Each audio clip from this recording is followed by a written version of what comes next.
We're going to call to order the City of Las Vegas Parks and Recreation Advisory Commission meeting being held in City Hall. It's November 6, 2012, my anniversary, my 29th anniversary. And I'm so pleased to be here to chair it with your help. Roll call, please. Member Meany? Member Lee? Here. Member Baker? Here. Member Bashman? Here. Member Becker? Here. Member Thomason? Here. Member Lopez? Member Thompson? Here. Member Chair White? Member Sherman? Here. Member Oldfield? Member Farmer? Member Buckman? Here. Member McCurdy? Member Teal? Here. Number 2 on our agenda is the announcement regarding the compliance with the open meeting law. Would you please confirm that? Yes, ma'am. Thank you. Item 3 is the public comment during this portion of the agenda must be limited to matters on the agenda for action. If you wish to be heard, we ask that you give your name for the record. The amount of discussion as well as the amount of time any single speaker is allowed may be limited. I'd like to start the public comment, though, first by introducing. We have some new members, and I think we should recognize their attendance. First, Jeff Thompson. You want to give us a little bit of history on yourself, Jeff? I've lived in Las Vegas since 1968. I ran Southern Nevada Paving for about 38 years and a lot of work on the strip, as well as many schools, housing developments. I have a wife, 6 children, 16 grandchildren. What else do I know? And what ward do you live in, or what area of the city? I'm representing Councilman Stathos. Very good. And we also have Rich Becker. Hi. Welcome, and would you like to give us a little bit of history on you? Yeah, sure. My name's Rich Becker, and I've been in my family first moved to Las Vegas in 1978. So I basically went to school here. I did leave for a while to go to college, and then ended up coming back in 91. So I got to see Las Vegas change over the years. I own a company in town called Copyright Inc. It's a strategic communication and writing services firm here in town. One of the things that I've done over the last probably 15, 16 years, with the exception of, let's say, the last 4 years, was one of our clientele happened to be the City of Henderson Parks and Recreation. So I was very immersed in their program and how they help develop Parks and Recreation in their city, even though I'm a Las Vegas resident. And then after about a 4-year break from Parks and Recreation, I recently spoke at the Nevada Parks and Recreation Society on social media and how they could utilize that for parks. And the next thing you know, I was invited to join the board. And where do you live? What ward? I'm actually in Ward 4. Very good. Welcome to both of you. Thank you. Do we have anybody else that would like to speak under public comment? Seeing none at this time, we'll go on to item number 4. For possible action to approve the final minutes by reference of the regular meeting of October 2nd, 2012. Hoping that everybody has read them, and I'll take a motion when ready. So moved. Second. All those in favor signify by saying aye. Aye. Opposed? Abstentions? Motion carries. Abstain. Okay. I'll reflect the extension. Thank you. Number 5 on our agenda is a report for possible action from the Detention and Enforcement regarding park issues at city facilities and parks in all wards, and we welcome you again. Thank you. My name is John Donnie. I'm Sergeant at the City of Las Vegas Marshals. I've been in equipment for 28 years. So I guess line and the statistic sheets. I was looking at some information from one of our units, the Special Enforcement Team. I found some of these stats kind of interesting. They for this year, 2012, up to October, so far up to October 19th, we've had a total of 27 robberies, larcenies. Of those 27 cases, 15 of those cases have resulted in follow-up arrest of multiple suspects. And And 11 of these cases we've had to close administratively because of no leads, exhaustive leads, and presently we just have one case open, still being worked. Most of these cases, beneath the rest, we've worked ourselves. A few of them, the Metro Robbery Detail, get assistance. We've had about, since the beginning of this year, we have 14 auto burglaries, which is down from 19 from last year. So we have a drop in auto burglaries. And as far as the copper wire theft, we've had about 39 cases of that this year, totaling $155,950 are lost to the city. Another process I mentioned briefly is that we're developing a tip line, set up the voicemail that the special investigation team will work. And what we're doing is a media release through our city communication. The question was asked last meeting what media outlets that was put out to, and the answer I got was Channel 3, 5, 8, 13 locally, and the City of Las Vegas Twitter account. So announcements have been made. We've had good tips. We've been able to follow up with some cases, so we're already getting information on that.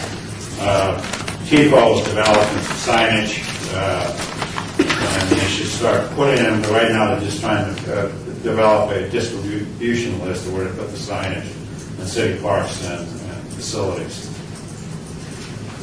Going along with that, and that's about most of the copper wire theft is done in city parks. We have some on streets. Looks like the biggest one this year is 33,000 copper wire stolen from out there. Where was that? $33,000 worth of copper wire. That's in one case over at the 100 South Grand Central Parkway there. There are lighting poles there on the street. So normally TIFO reports the stolen lost, mostly from light poles. And we get those reports from the 12. And we try to develop information, do some follow-up, and make arrests on that. I don't have the stats of some of the copper wire theft we've been doing, but we've had some pretty good luck with our robbery follow-up this year. So, right now we're developing the sheet that Lonnie passed out. I think it's the same sheet I emailed Lonnie, right? That's still in the process of development. It's going to give you a little bit more information. It looks like they did a comparison that a lot of our arrest incidents, citations, traffic, warning warrants, there's been a drop compared to 2011. So it looks like there's some improvement here. It's broken down by wards and what happened in those specific wards. Any questions? Yes, ma'am. At Kellogg Sacred Park, are they related more to all the events that have been there, or are they related more to just the open space? Because it's such a long way. There's a lot of events there, and we've had in the past arrested. You have to call them professional teams to go in there and breaking into the cars. They punch the lock very quickly, gaining access, and work very quickly. Some of the people who were arrested, I remember once, and it's not the only time we had family members involved. The grandpa, the mother, and a small infant child in the back. And grandpa would pull up, the mother would come out, punch the lock, and she did the two cars in front of us in quick succession. We had a plainclothes detail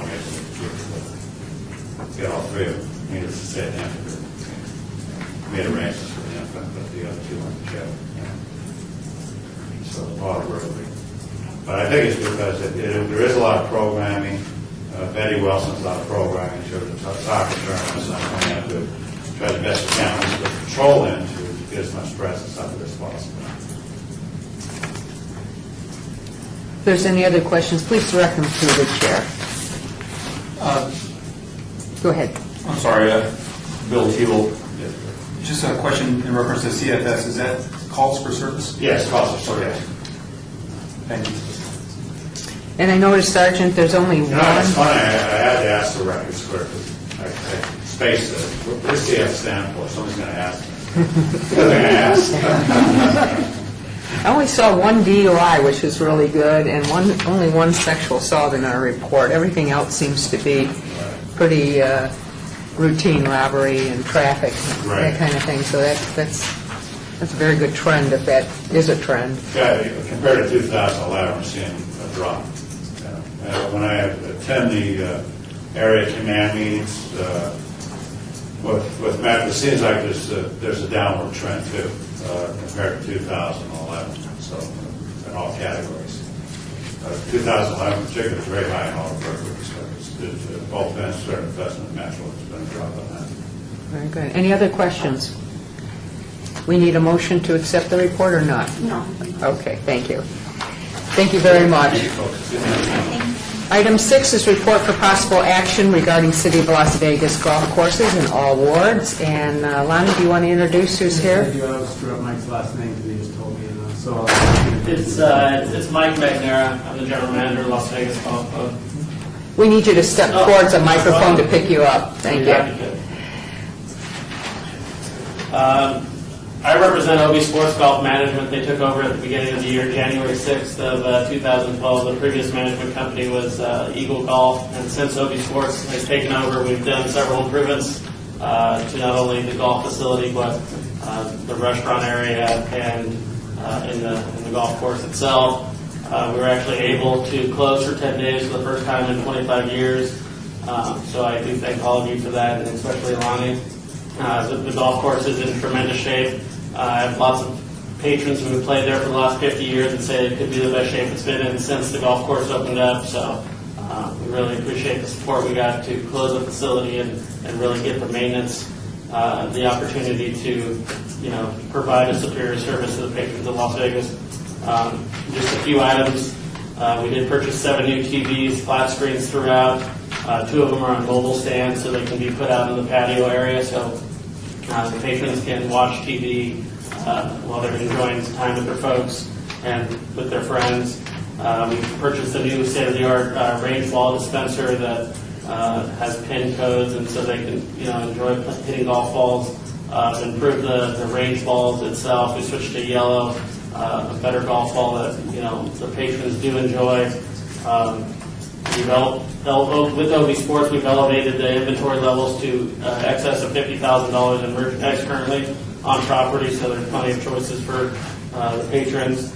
A new golf cart fleet was purchased June 29th of this year, so we have 80 new golf cars. No problems with anything breaking down so far.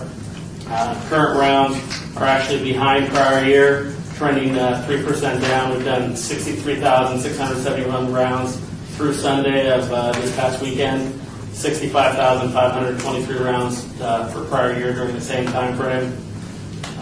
Average green fee per golfer is about $16, which is below the city average, but with increased rounds, that will help. A couple small items to report. At the city satellite yard via Ed Fountain Park a couple weeks ago, we had somebody cut the fence, go in and steal about $3,000 worth of maintenance equipment. And also on Sunday of this past weekend, somebody cut the fence from Gibson Middle School, walked through and graffitied our bathrooms. But with the exception of that, that's pretty much all I have as far as the golf course goes. Any questions for me? Any questions for Mike? Is there any action that we need to take on this item? Thank you. Thank you. Can I ask one question since we've got him cornered? Mike, it comes up every once in a while just about, I know you're hitting on grass now with the mats, or any in the future plans to replace the hitting mat? Correct, yeah. The cost for each mat has actually gone up substantially over the course of the last few years. One hitting mat is close to just under $500 shipped. To do all the mats, it would be a capital expense probably in the excess of $10,000 plus. I do have that on my 2013 capital expense budget to ask for all that to be to go ahead and change that out. Currently, we're hitting off mats Monday through Thursday, and then on grass Friday through Sunday until the first frost. And once the first frost hits, and we're not able to grow grass until April again, then we'll be on grass permanently until that time. I have one question first. Kelly, last month we had a gentleman visit us, and I know you were going to try to put him in touch with Lonnie regarding using the golf course, right? Madam Chair, I'll report that out to the Deputy Director. Okay, very good. All right. Question? My question is, what is the provision for the cleanup? Right now, currently, our staff is doing the cleanup on it. We have the paint to paint the bathroom, so we painted it in about, 2 hours or so. Currently at our expense. Well, welcome, and Thank we you very much. appreciate you coming before Yeah, I us, appreciate it. giving us the report. And how often will we see Mike? Every couple months or so? Again, like we requested it, we work at the board's pleasure. They found on me that when we had taken over, we do have a golf subcommittee. We haven't had a report out in quite a while. So, quarterly is probably allows Mike and company to generate enough numbers. He'll come back next week and he can probably tell you if he comes back next month exactly how many rounds he's going to have. So if we keep it on a quarterly system, that's probably in the board's best interest and still in Mike's best interest. I think it's important to know that we do work offline and probably weekly communication with things that are going on at the golf course. So to answer your question specifically on a quarterly basis, That would be fine. Keep it moving. Yes, that would be fine. Perfect. Well, Thank thank you. everyone for your time, and I look forward to speaking with you guys again. Thank you. Thanks, Mike. Madam Chair? Yes. I was wondering, the agenda is ready, can we take a motion to accept the report? On this item? Okay. Do I hear a motion to accept the report from Mike on the golf course? So moved. I'm sorry, who made it first? Okay. And Who made the motion? Ms. Lee? and we had a second from, okay. All those in favor say aye. Aye. Opposed? Abstentions? Motion carries. Okay, our next item is number 7, report for possible action for field operations regarding city facilities and parks, all wards. Do we have anybody? Sorry, I want to introduce Pat Patay, who actually operations and maintenance started this last month. Pat Patay is not from operation and maintenance, but is probably better suited to answer the specific questions from this board. So without further ado, Mr. Patay. Hi. Once again, it's a pleasure speaking to the board here. I was asked by Daphne Lagarza, Yes. If I can have this sit. right here. Yes, thank you. So you can be heard. I was asked by Daphne Lagarza to appear before you to explain 4 park projects that I'm responsible for at Public Works. I'm an employee of Public Works with the City of Las Vegas Capital Project Management.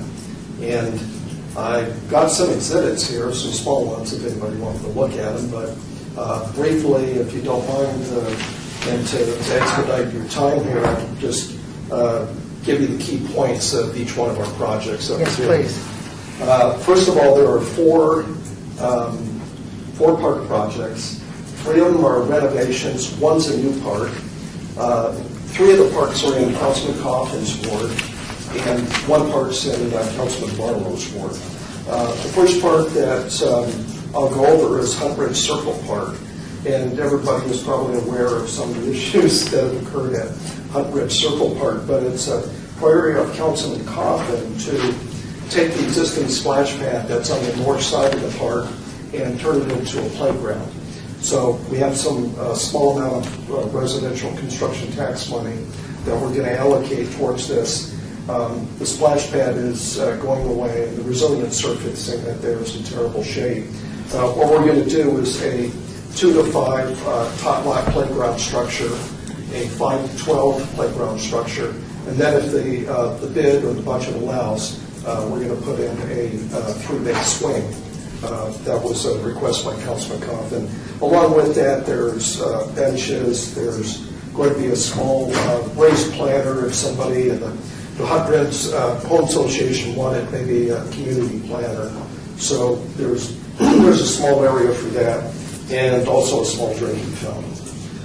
Both the 2 to 5 and the 5 to 12 top lot will have a fabric canopy cover over it to keep it in shade, and particularly during the summer months. And just moving along on to the second project.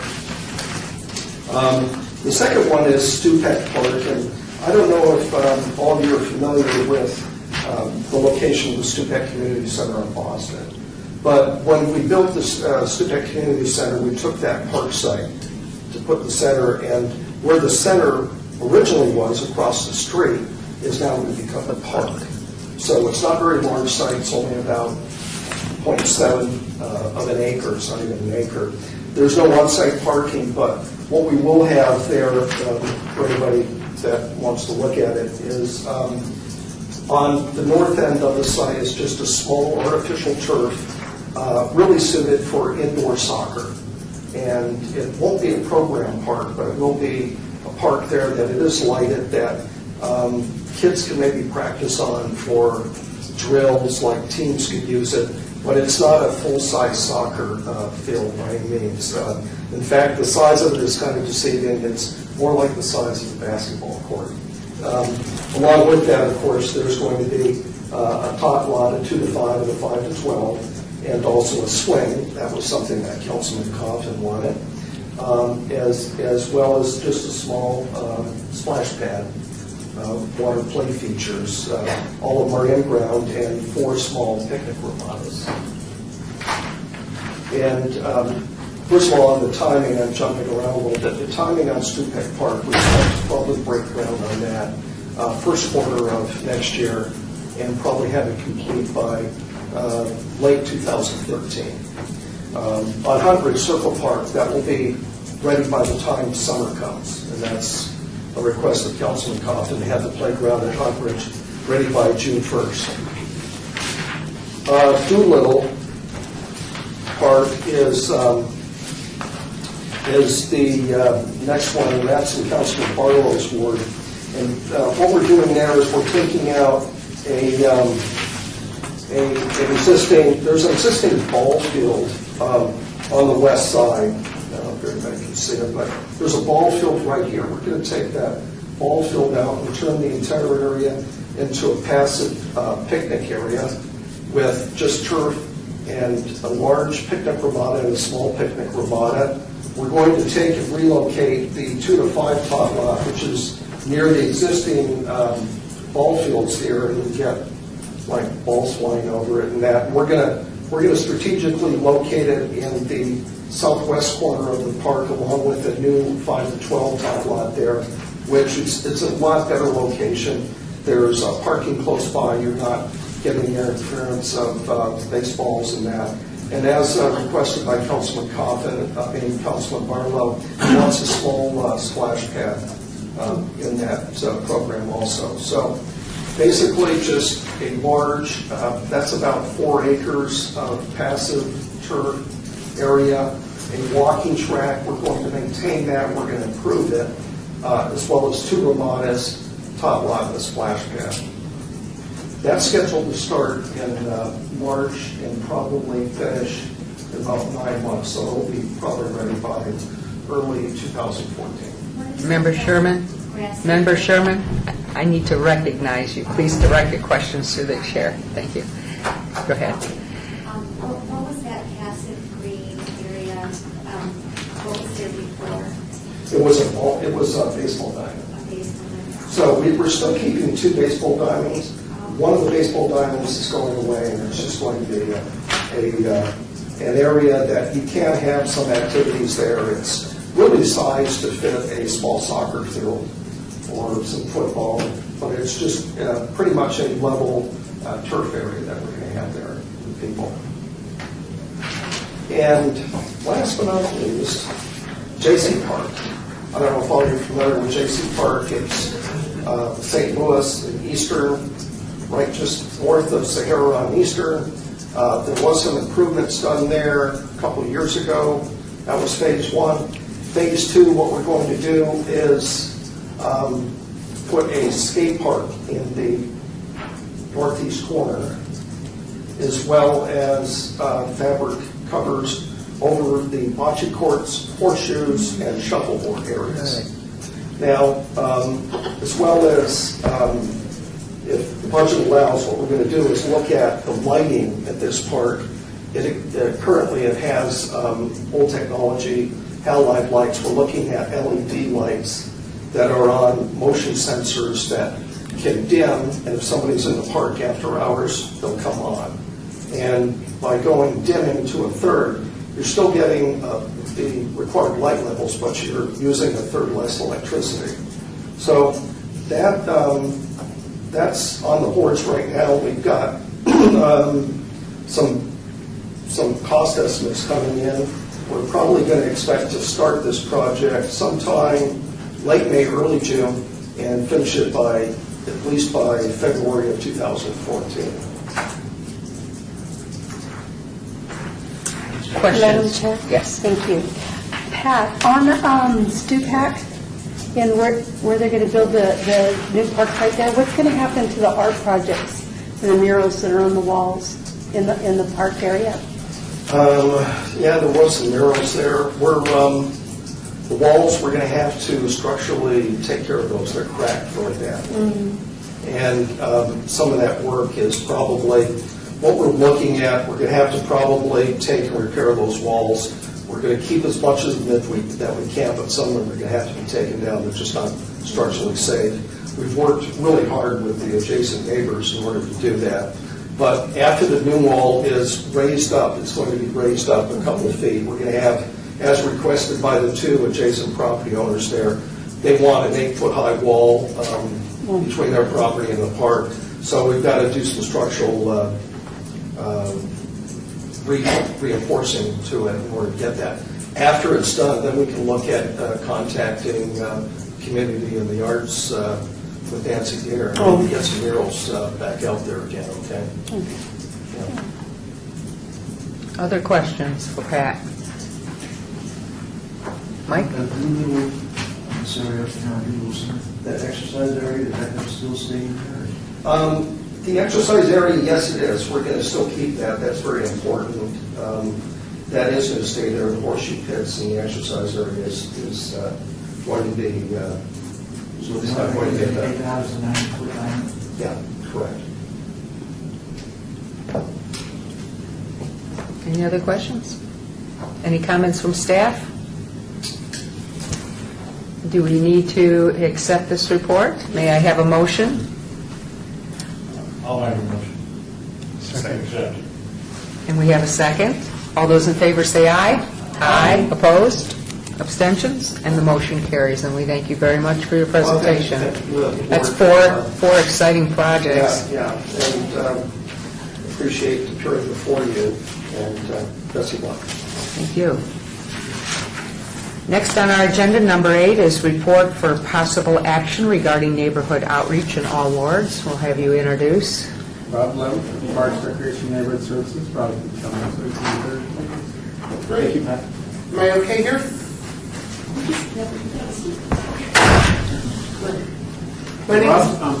Rob's worked about 24 straight days, so if he falls asleep, nudge him, Mike. It's about right.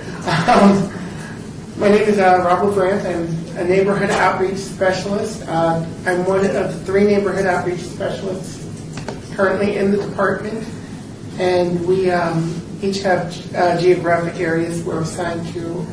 I am assigned to wards 3 and 6.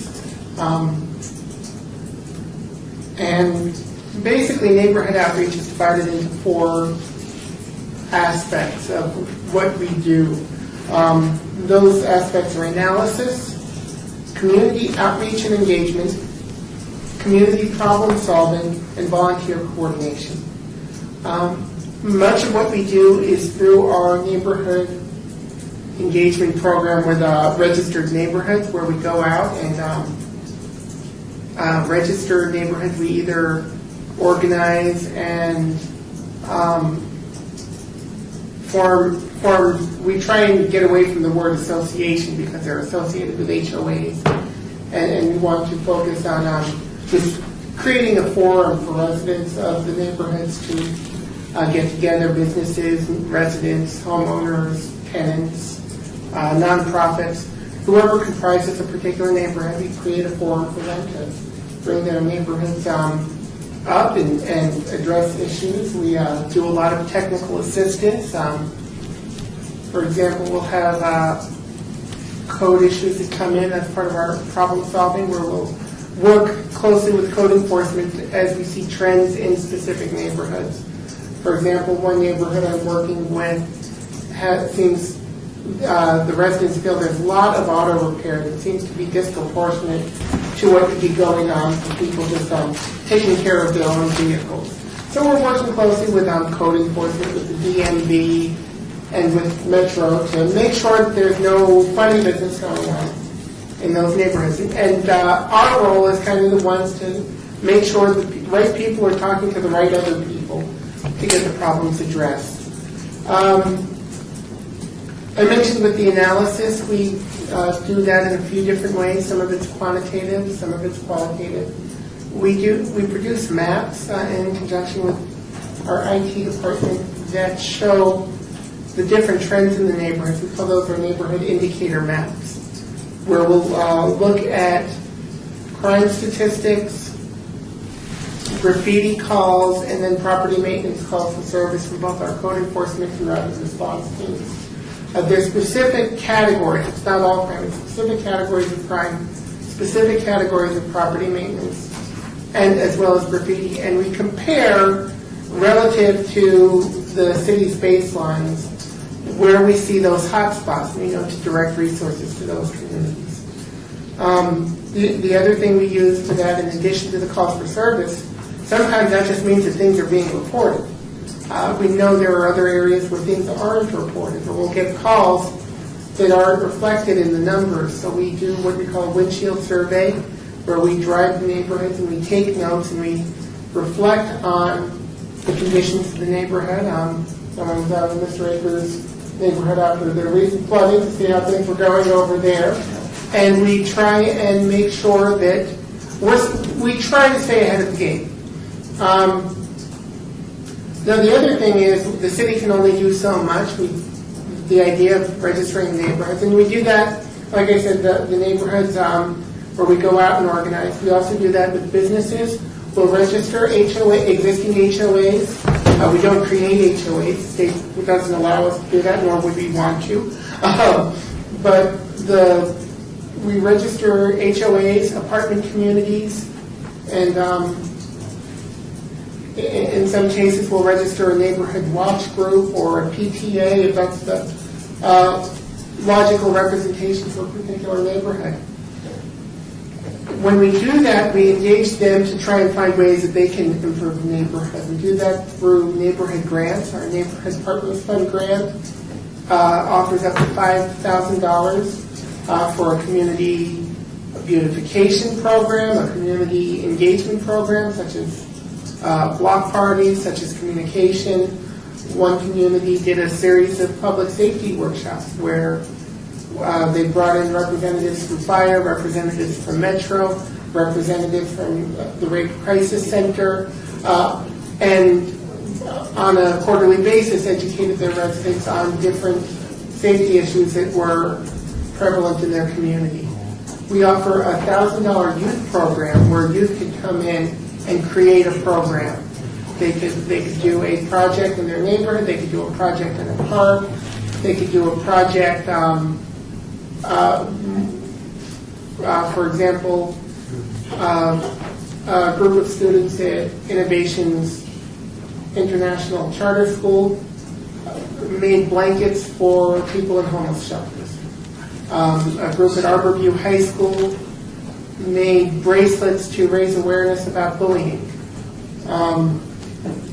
There are many different opportunities that we get, and these teach on students' engagement. One of the recent YNAB projects that directly impacted our parks was a mural done just outside of the Selby Park. It's visible from the park. The mural itself technically sits outside of the park. The students met with residents of the neighborhood. They talked about what represents the neighborhood. There's a lot of people who live adjacent to Douglas Selby Park who were born in different countries, moved to the United States, and using the parable of a space alien, they told the immigration story where the UFO lands, the little green family comes on out, The little boy plays Little League with his friends of different ethnicities. He continues walking along the path to college, to between college and the military, through Las Vegas, until he has a family of his own and his own house in that neighborhood. Another program we offer is our volunteerism. That's the last, and that's, as of late, it wasn't necessarily intended to be, but that's the biggest thing that we're doing these days. We do large-scale volunteer projects. We did on October 20th for Make a Difference Day. We did very large projects at Rotary Park and Selby Park. We do a lot of trail projects in conjunction with Outside Las Vegas. Say Make a Difference Day, we probably had about 250 people working at our park sites, doing things such as picking up landscape trimmings, litter, graffiti abatement, physically cleaning the playground equipment,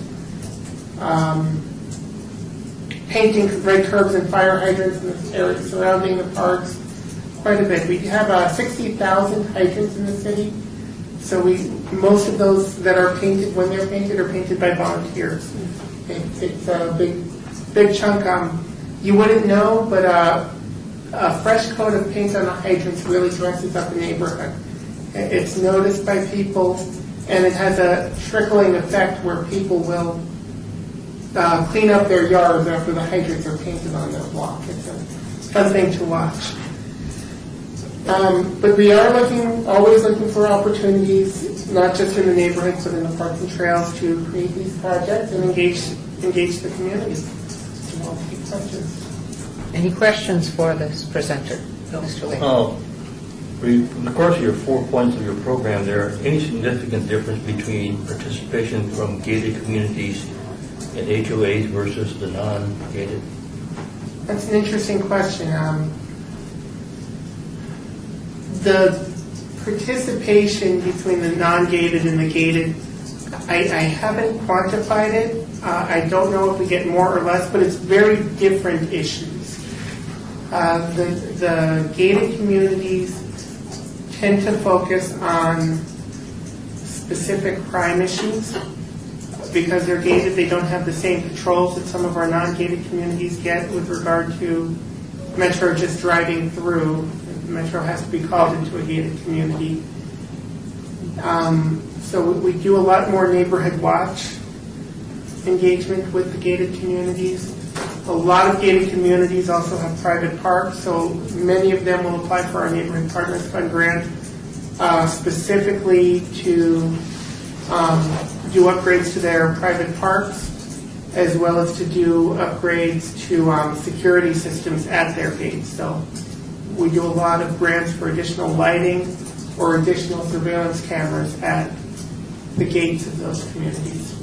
But we have probably a pretty even mix. Proportionally, they probably participate as much as other neighborhoods do, just in a different way. Madam Chair, on the indicator maps that you were talking about and that statistical information that you collect, do you incorporate the same statistics for crimes and so forth that the marshal reported on tonight? Do those go into your indicators? Most of them do. Some of them do, some of them don't. We usually don't look. We look at things that tend to be neighborhood specific, such as we look at, and I don't know the list by heart, but it's basically burglary, auto burglary, I believe assault, illegal shootings, motor vehicle theft, things that are kind of place-driven. Things such as sexual assault generally don't reflect. One will happen here 1 month, and then it will be over there the next month. They're not really geographic. So for the most part, they're probably very similar. But there are some that he might collect that we don't, and vice versa. Okay, thank you. Yes. Circle this, and this might be a question for Lonnie as well. Will this be something that's reported monthly or Again, maybe quarterly? Again, we're trying, if there's a need, we work at the pleasure of the board. If it's something the board you would decide to, either you want this presentation monthly, we try and talk broadly to appear every month, but we try to go quarterly just because there is volume and we ebb and flow. But quarterly is better as far as stating schedule, so we can have the repeat and again, let the data build, so that it's not, 2% differentiation in a monthly report. But if it's something the board has a keen interest in, we can request one of the neighborhood planners to report out every month. I guess as a follow-up in between, and then trying to generate whether or not this will be valuable for us as a board, is there some transparency? Can we go to the site and actually gain some information as far as what's new? Not at this time. We're in the process of trying to get more information automated so that I hope I'm not speaking too far into the future. We're working on a program called Everything Neighborhoods, which will be an online program where you'll be able to go look at the indicator map, click on an 8th mile square of the city, and it will show you those statistics, and you can compare it to the norm. It will also have up-to-date information on each of our neighborhoods, issues that are going on, different projects we're having. We don't have a place where you could go right now and get that. We do have a certainly be able to make available to this board. One thing I should say, we have had a data issue with the indicator map. So we are actually 3/4 behind on those. I'm sure that that's been the problem leading to that has been resolved, and we're going to get the last 3/4 worth of data from Metro on about the middle of this month, and we'll be able to produce those maps going forward and have those available. We can even do a copy of the maps where you see the indicators with the outlines of each of the parks, so you'll be able to see how they compare. That would be a very simple thing we could provide starting in the next quarter. Go ahead. I was curious with the volunteer program, is it just residents or is it groups like an Eagle Scout, Boy Scouts type of thing? It's everything under the sun.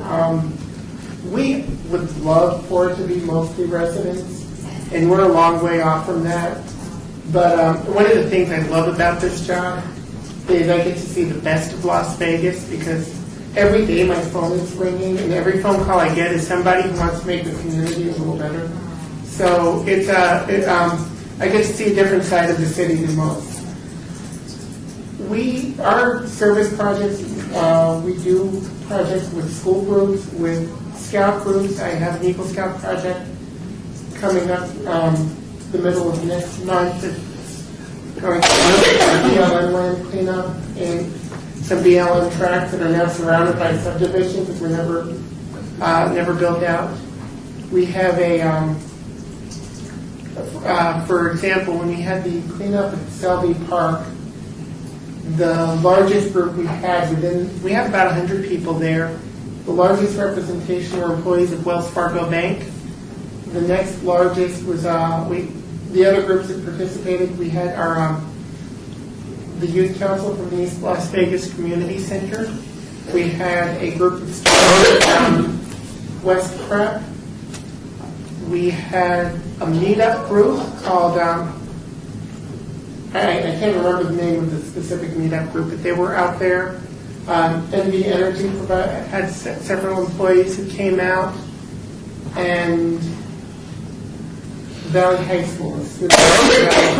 So they all came together to this particular event, and sometimes it's one company will have a conference that'll come to town, and they'll say, while we're here, we'd like to do a day of service. My first day on the job, we had 900 volunteers from PepsiCo doing 6 projects throughout the city. And we just had 150 representatives from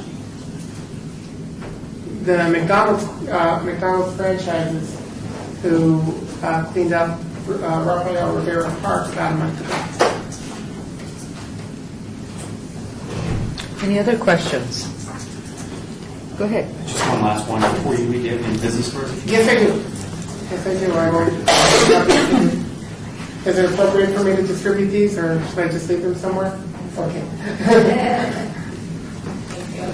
Rob, the other two people that do the similar job representing the other wards, they're finding the same types of similarities as far as the indicators, the windshield rides, those kinds of things? Yes, we each have our own style of doing things, and of course, we report to the different, we work very closely with the different council offices as well, so that drives a little bit of how we do things, but the what is all the same. And just for your knowledge, like I said, I serve wards 3 and 6. My counterparts are Harry Williams in wards 4 and 5. And Ann Toponen in wards 1 and 2. If you'll notice, they both have wards that are adjacent to each other. I have corner to corner. I've been with the department for 5 years. I'm the newbie, so I have I spend a lot of time driving these things. Do we need to accept this report? I would like a motion, please. So moved. Second.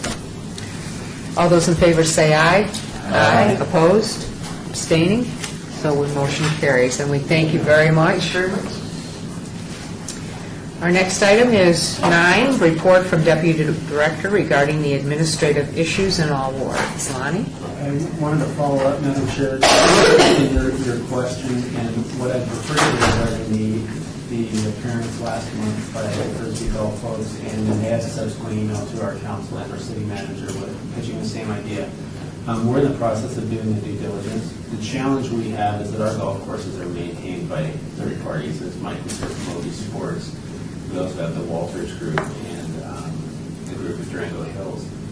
One of the things we want to be very careful of, and I'd rather agendize this and speak to it officially once we've had a chance to get through that, but one of our challenges is because of the contracts, obviously both sides are eager to open those contracts as an opportunity. If we were to pursue the Frisbee Golf, that would take an opening of the contract, which in and of itself is not a concern, but it gives the proprietor the opportunity to request capital improvements, different maintenance contracts, lessening the maintenance contracts, and rarely are they wanting to contribute more to the operation of the golf course than they would ask our side. So we're in the process, we're studying the Durango Hills one right now, as well as the one at the Las Vegas Golf Club. We just want to be very careful if we approach them, it would require an opening of the contract, and that gets, we have to do some cost benefit analysis on whether that would be the opportunity. If the golf course presents it to us, it's our opportunity to open the golf course or the contract, but they'll be sitting at the table thinking the same thing. It gives us the opportunity to say, we'd like you to take over X, Y, Z part of the maintenance, or contribute more. So that's the delicacy when you set an operator right now, but we are in the process. We've met, and the city managers also have an interest in that as well once you start getting into the contract administration, but we've met with the contract. We group count our Mayor Pro Tem Anthony, only because he received the email and wanted to know what we're doing, how we're setting it up, and possible impact. So we're there. I anticipate I'll be able to formally agendize this on the next meeting and tell you where we are and what our recommendation is to the council regarding that. Very good. Any other items from staff? Yes, two more quick ones. And they're tied together. The first is we're also in the process of setting our holiday hours. The city will not go dark this year during the tradition. We've been dark between Christmas and New Year's. The city will not go dark. Our centers will have hours. We're doing, again, the cost benefit analysis. We'd like to, some staff, we see the increase in staff wanting to stay home and utilize their vacation during, particularly on when Christmas falls during the week, Christmas Eve becomes an issue. Our attendance numbers are in the 5 and 6s at Christmas Eve, typically with their families. So we're in the process of setting our New Year's Eve hours, our Christmas Eve hours, and we'll have those report out next week. The one thing we do know is we are going to flood land the front gate on New Year's Day, Christmas Day it's on the honor system. I'm sorry. And Thanksgiving Day is it will be free to the general public, so the gates will be open, the park can be utilized by the public, but we're not going to have our staff in attendance to collect the entrance fee. And that's traditionally what we've done every year. So. And will you be providing us with a tentative meeting schedules that we may vote on in the next month? December of last year, so obviously that will be an agendized item. Okay. And I do apologize when we set the schedule last year. I I didn't realize today was election day. I know some folks are otherwise occupied with their other jobs, but we will have that in you guys' eyes, and you guys will be asked to vote on your calendar for next year, next month. Very good. Anything from you, Kelly? Oh, I actually do have. So we got some funds for Pleasant Park to improve the trails and some little amenities along the trails. So what we, Lonnie and I briefed Councilman Ross this morning, and what we chose to do is now you can enter so many different trails from so many different areas and not the main gate. We're going to stop actually charging for people coming in on bike, horseback, or walking in. And that's to also encourage physical fitness, that's to encourage people to come and use the park and walk in instead. So pretty soon, like a great focus on coming out especially and that's good. Very good. Any other questions of staff? Go ahead. What I have a question, I'm not sure where it goes to, but there was a woman last month that spoke about the receptacles at the parks versus the recycling ones in the bins. Well, coincidentally, that after the meeting last week, I went up to Majestic Park and they were already there. So as I'm there pretty much 4 days out of the week anyways, or 5, I don't know how it is working, or what the city workers say how it's working, but what we see it being utilized, it's not being done well because it's just being treated as a regular trash can. There's no difference. Is this where I would speak about that? Okay. There's no difference on like the tops of them in most recycle containers have a smaller opening, or it's a little bit different than a normal trash receptacle. Though the bin is blue and it says recyclable only, that's just what we're finding at that specific park. I just wanted to mention that. Just from a staff perspective, and that was one of the, we're all on the same page here, the recycling program, which is a wonderful program, and you're going to see our footprint decrease as a city overall. It's being administered through administrative services in our recycling. Tom Perrigo, who's the king of green around here, their concerns when they first met with me and being so ingrained with the users is, when you're walking out of the park, you get the first recycle you get. We brought that up, and it's going to be one of those, the reality is it's going to be one of those continued after they empty the first month. I think they will see what we're trying to express. We're 100% behind the program, but education goes a long way. And then with our side of it is the accountability. We place during the downsizing and all the different things that have happened, the responsibility of maintaining our parks, so a heavy emphasis has been placed on user groups, especially with the trash. What I don't want to see from the sports perspective is us being put in a situation where we have to be punitive to the user group because they haven't figured out their recycling needs. So we're trying to go to the educational perspective to do this because you believe in it or because it's healthy for the community, rather than do this because if you don't, we will find sight in other ways impact the user group. But I think there's going to need to be a lot of education process, and it's not, what you're experiencing is not indicative of just softball.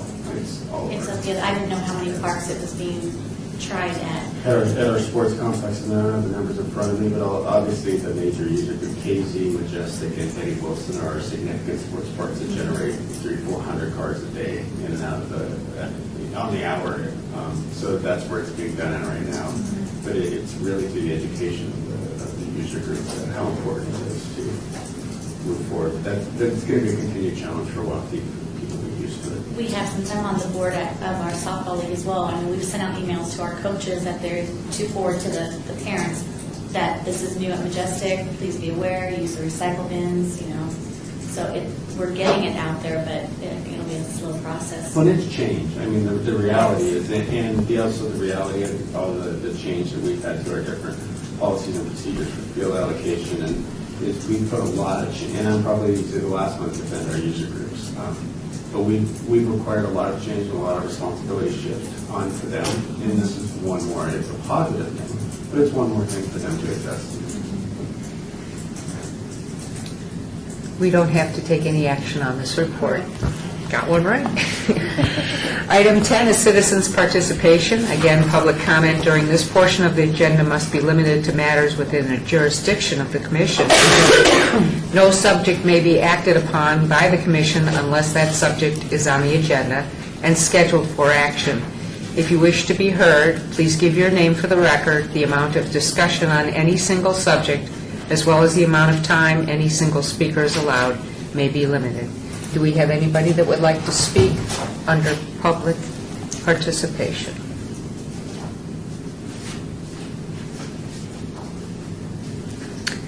Seeing none, I'll move to number 11, which is adjournment, and I made it before 5. Thank you all. Have a wonderful Thanksgiving, and we'll see you next month.